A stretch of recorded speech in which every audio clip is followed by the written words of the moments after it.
Hello বন্ধুরা, career space YouTube চ্যানেলে আপনাদের সকলকে স্বাগত জানাই। আশা করি আপনারা সবাই ভালো আছেন। আজকে এই মুহূর্তে শিক্ষক নিয়োগ সংক্রান্ত যে সবচেয়ে গুরুত্বপূর্ণ আপডেট উঠে এসেছে, বিস্তারিত সেই সম্পর্কে আলোচনা করব। তাই ভিডিওটি অবশ্যই শেষ পর্যন্ত দেখবেন নিয়োগ সংক্রান্ত অনেক নতুন নতুন আপডেট পাওয়ার জন্য।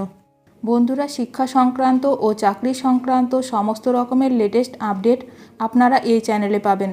তাই চ্যানেলটি এখনই সাবস্ক্রাইব করে রাখবেন এবং পাশে থাকা বেল আইকনটিকে অবশ্যই প্রেস করে রাখবেন পরবর্তী সমস্ত রকম লেটেস্ট আপডেটগুলো সবার আগে পাওয়ার জন্য। 7 দিনে চাকরি দিতে প্রস্তুত রাজ্য, প্রধান শিক্ষক নিয়োগ নিয়েও বড় মন্তব্য করলেন শিক্ষামন্ত্রী ব্রাত্য বসু।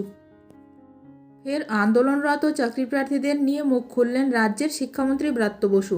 7 দিনে এসএলএসটিদের চাকরি দিতে প্রস্তুত রাজ্য, জানালেন শিক্ষামন্ত্রী। একই সঙ্গে ব্রাত্য বসু বলেন, আদালতের নির্দেশের অপেক্ষায় আছি। জট কাটাতে এসএলএসটি চাকরি প্রার্থীদের নিয়ে দফায় দফায় বৈঠকে বসেছেন শিক্ষামন্ত্রী ব্রাত্য বসু, কিন্তু সমাধান সূত্র এখনও বের হয়নি। যদিও শিক্ষামন্ত্রী মনে করছেন আদালতের নির্দেশের পরেই জট কেটে যাবে। শিক্ষামন্ত্রী ব্রাত্য বসু বলেন, আমার মনে হয় আদালত খুব তাড়াতাড়ি রায় দিয়ে দেবে।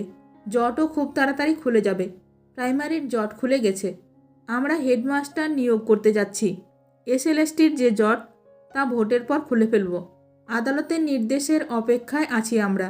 নির্দেশ এলে অতি দ্রুততার সঙ্গেই নিয়োগ দেওয়া হবে।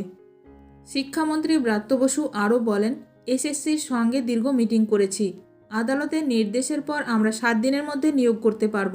বিচারপতি থাকাকালীন অভিজিৎ গঙ্গোপাধ্যায় বলেছিলেন, আন্দোলনকারীদের মধ্যে বেশিরভাগই দালাল আছেন। এরা কেউ যোগ্য নয় চাকরি পাওয়ার। প্রসঙ্গত উল্লেখ্য, নিয়োগের দাবিতে টানা আন্দোলন চালিয়ে যাচ্ছেন বঞ্চিত এসএলএসটি চাকরি প্রার্থীরা।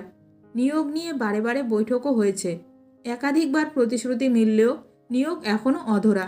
কিছুদিন আগেই বিকাশ ভবনে এসএলএসটি চাকরি প্রার্থীদের একাংশের সঙ্গে বৈঠক হয়।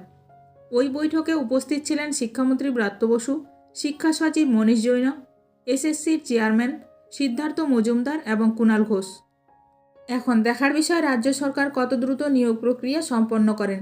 শিক্ষক নিয়োগ সংক্রান্ত যে কোনো আপডেট সবার প্রথমে পেতে এখনই আমার চ্যানেলটি সাবস্ক্রাইব করে রাখুন। ভিডিওটি ভালো লাগলে অবশ্যই লাইক করবেন। আজকের ভিডিওটি এখানেই শেষ করলাম। নতুন কোনো আপডেট নিয়ে দেখা হবে নেক্সট ভিডিওতে।